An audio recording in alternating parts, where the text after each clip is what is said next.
The budget impact was significant.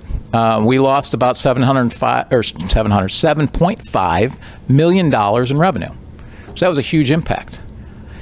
But you haven't seen us make drastic cuts. There's a reason for this. Because when I took office, we had added $99 million of debt in the previous 18 years. We had run a $5.5 million deficit for an average deficit for 18 straight years, okay?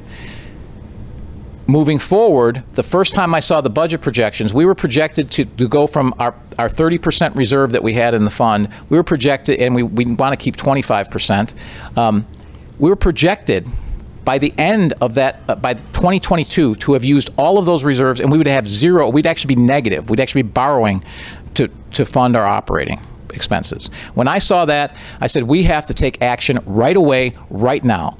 And that was with a board that was 6-1 against. So the first year, they said, well, we can't cut this and we can't cut that. Those are people. We can't cut people. We only can cut variable expenses. And the only thing that's variable are 5% of our budget. So we trimmed 40% out of that 5. So we took only 2% out of the budget. The numbers are all in the people. That's where the costs of running the village are. So the following year, I said, we have to do more. And what we were able to put into place was an early retirement program that allowed us to ultimately, over the first 3 years of my term, trim 14% out of our operating budget and take 9.5% of our full-time employees out of the system. And they were able to do so primarily through an early retirement. I think we actually, after the fact, I think there were 2 positions that we eliminated.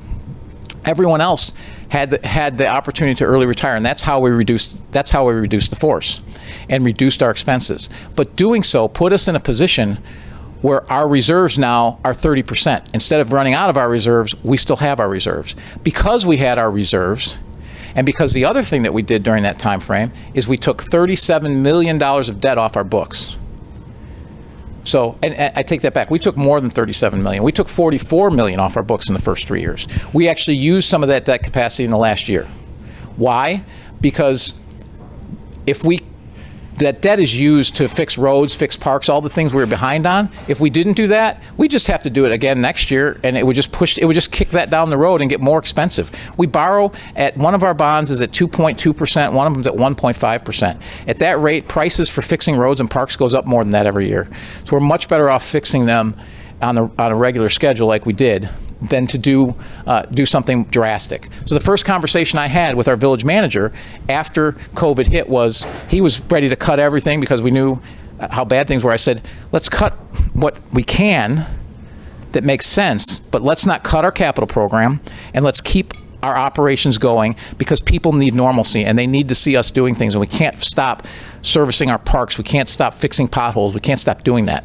So we elected to use the fiscal strength that we've built up over the previous 3 years, thankfully, to handle COVID without making a major change to our budget. And so at the end of 4 years, we're still down $37 million in debt. That's an average surplus of $9.25 million a year, even through COVID.